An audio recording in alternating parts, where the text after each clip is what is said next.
Assalamu alaikum warahmatullahi ta'ala barakatuh. Barkam da kasancewa a cikin shirin nan labaran Kannywood daga nan Hausa Post TV. Idan yau ne barkan ka zuwa na channel din, ka danna mana subscribe kana ka danna kararrawa sanarwa ta yadda mu dinga sanar da ku da zaran mun sabon shirye-shiryen mu. Mun gode. Fitaccen jihar mawaki wanda aka sani da Amai Shanawa an saka wata gasar waka wadda a kwanakin baya kwana ɗaya da suka wuce gasar duk wanda ya zo na ɗaya za a bashi 100,000 da wanda ya zo na biyu 50,000 da wanda ya zo na uku 30,000 da wanda ya zo wakar ta kara. Sai kuma duk wanda za su yi wakan a cikin TikTok da WhatsApp da Instagram an kara musu kuɗi daga kan naira 10,000 zuwa 20,000. Mutane 20 kacal za a iya cin wannan gasar. An riga an fara gasar ne 2 ga watan 11 nan, zai tsaya ne daga 16 za a kulle wannan gasar ne, inda yanzu gasar an riga ta canza ta. Wanda ya zo na ɗaya za a bashi naira 10,000 kai, to yanzu an ƙara ta ya koma 200,000 da wanda ya zo na biyu za a bashi 50,000 ya ƙara masa ya zama 100,000 da wanda ya zo na uku za a bashi 30,000 yanzu ya riga ya zama 50,000.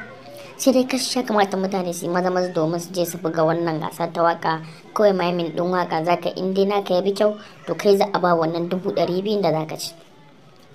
Mawaƙin ya ƙara da cewa wannan waka ba wani waka bace ba, sai dai mawaki sai dai kuma ta wani ɗan siyasa ce, wani Shehu Salih Hassan ɗan takarar kujerar ɗan majalisar Basasa a Jos. Ya ƙara da cewa duk wanda ya yi wannan winin ɗin tabbas zai samu wannan kuɗin zuwa kwanakin da aka tsaya. Duk wanda ya riga ya wuce 16 daga wannan watan to gaskiya ba karɓan waƙar shi za a ba saboda ya wuce kwanakin da aka saka. Sai dai inda yanzu mutane ma sun riga sun farga sun fara wannan maimin din na waka kafin lokacin ne, amma idan yanzu a shirye kake ya kamata kai maza domin ka fara buga wannan gasa ta fitaccen mawaki Amai Shanawa, inda ta dan siyasa ne ya saka wannan makodan kudin. Duk wanda ya nasara za a bashi wannan kudaden ba tare da bata lokaci ba. Za a rufe wannan gasar ne 16 ga wannan watan, an riga an fara gasar ne 2 ga wannan watan. Gaba ɗaya kwana 16 aka bayar iyaka wannan wakar za a gama wannan challenges din. Da zarar ka gama za ka yi tagin ɗinsa ne Amai Shanawa, ko kuma za ka ga nambobi da ya saka daga ƙasa, to za ku iya masa magana ta nan ku tura masa bidiyon domin a sa ku a cikin wanda za a tantance. Assalamu alaikum masoya ƴan uwa da abokan arziki. Kamar da ku sani suna na Ahmad Shanawa Baban Chakwai. Magana zan yi akan wannan waka ta challenge da na saka na wakar honorable Shehu Salih Hassan dan takarar Basa Jos North House of Representative, insha Allah. Kamar yadda kuka sani na saka challenge din akan cewa na ɗaya za a bashi 100,000, na biyu 50,000, na uku 30,000. So tafiyar ta canza ɗaurin zani. A yanzu haka na ƙara prices din na kuma ninka abin ya wuce.